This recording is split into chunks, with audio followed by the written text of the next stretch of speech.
बिस्मिल्लाहिर्रहमानिर्रहीम। शुरू अल्लाह के नाम से जो बड़ा मेहरबान निहायत रहम करने वाला है। अस्सलाम वालेकुम। कैसे हैं आप? उम्मीद है आप सब खैर खैरियत से होंगे। आज हम वेजिटेबल गोला कबाब बना रहे हैं। ये बहुत ही आसान और मज़ेदार रेसिपी है। ये इसे बनाना शुरू करते हैं। मैंने आधा किलो उबले हुए आलू लिए, उसको मैंने कांटे की मदद से इसको मैश कर लिए। हाफ़ कप इसमें हम बारीक चॉप की हुई प्याज शामिल करेंगे। हाफ़ कप हम शिमला मिर्च, हाफ़ कप हम हरी प्याज, बंद गोभी और हाफ़ कप हम कद्दूकश की हुई गाजर शामिल करेंगे। आप कम ज़्यादा भी इसको कर सकते हैं। मैंने 2 टेबलस्पून हरी मिर्च चॉप करके वो शामिल की।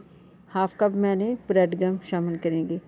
3 से 4 टेबलस्पून मैदे को भूनकर वो शामिल करेंगे। हाफ़ टी स्पून कुटी हुई लाल मिर्च, हाफ़ टी स्पून धनिया पाउडर, हाफ़ टी स्पून नमक शामिल करेंगे। हाफ़ टी स्पून हम लाल मिर्च पाउडर शामिल करेंगे। हाफ़ टी स्पून हम पीसी हुई हल्दी शामिल करेंगे। गोला कबाब मसाला इसमें शामिल करेंगे। अगर है तो शामिल कर लें, अगर नहीं है तो इसको ना शामिल करें। अब हम इसको अच्छी तरह से मिक्स करेंगे। मिक्स करने के बाद हम इसको गोले की शेप में हम इसको बना लेंगे। ये देखिए, मैंने इस तरह, ये मेरे पास चम्मच था गोल्डन डी वाला, मैंने इसके ऊपर इसको बना लिया है। आपके पास मोटी वाली सीख हो, आप उस पर भी इसको बना सकते हैं।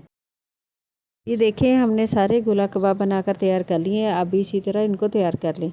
अब हम इसको अंडा लगाएंगे। अंडे में मैंने नमक शामिल कर लिया था फेंटते वक्त।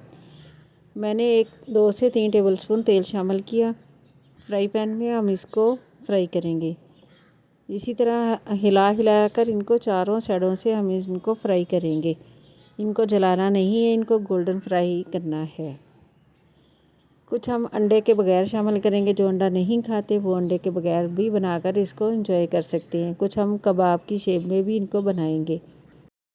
ये देखिए, हमने जो जिनको अंडा लगाया था वो फ्राई करके हमने निकाल लिए। अब हम बगैर अंडे के शामिल करेंगे। उनको हम फ्राई करके उनको भी निकाल लेंगे। आप इसे इफ्तार टाइम पर भी बना सकते हैं। ये बहुत ही काम आने वाली रेसिपी है। आप इसे बनाएं, एंजॉय करें। अगर आप हमारे चैनल पर नए हैं तो हमारे चैनल को सब्सक्राइब करें, लाइक करें। हमें अपनी दुआओं में याद रखें। चलती हूँ। ओके, अल्लाह हाफिज़।